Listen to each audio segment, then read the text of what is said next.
The Trump administration continued their onslaught on federal workers this week by laying off thousands and thousands of people, including at the IRS, during tax season. So there's already strong warnings that this is going to disrupt tax returns for people.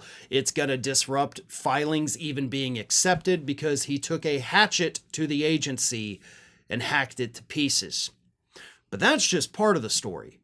The other part of the story, not just with the IRS firings, but with all of the other firings happening, is that people don't seem to understand that not all of these federal offices and these federal employees are located in Washington, D.C.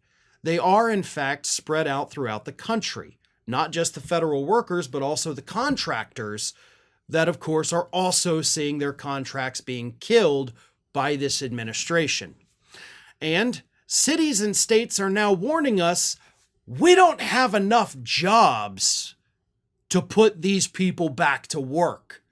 So the impact that these firings are having on local communities is about to be depression levels.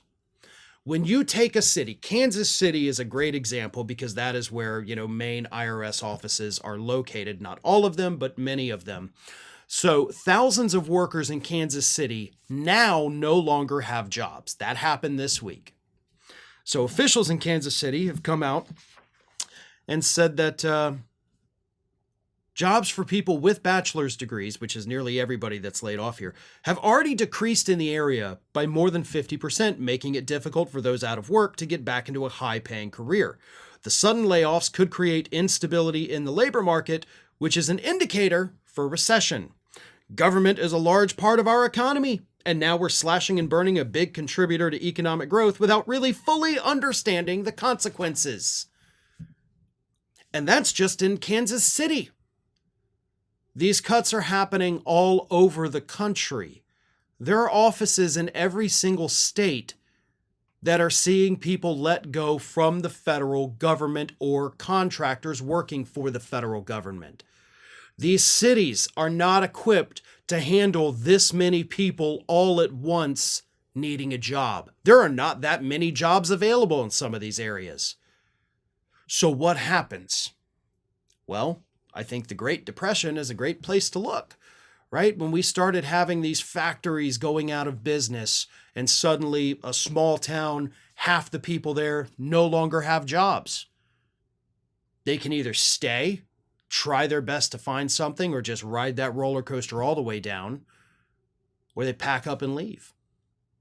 When the farms go out of business and all those workers, farm after farm after farm, dozens and dozens adding up to hundreds and hundreds, when those dried up, quite literally, they packed up and left, created these ghost towns all over the United States. And of course, they then flood into other cities that also do not have enough jobs. This is what we're looking at. We're looking at a repeat of the 30s, folks. That is what Trump is driving us to, and that is what these cities are trying to warn us about.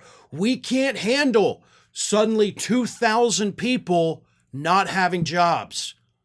Our economy can't handle 2,000 people who no longer can spend money at local businesses. The ripple effects of that are going to be catastrophic. If you own a little local restaurant where, a lot of the people that just got laid off like to go, suddenly your revenue plummets.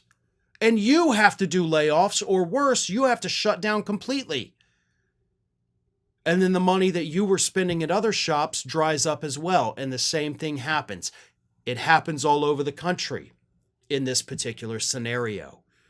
And this isn't a hypothetical.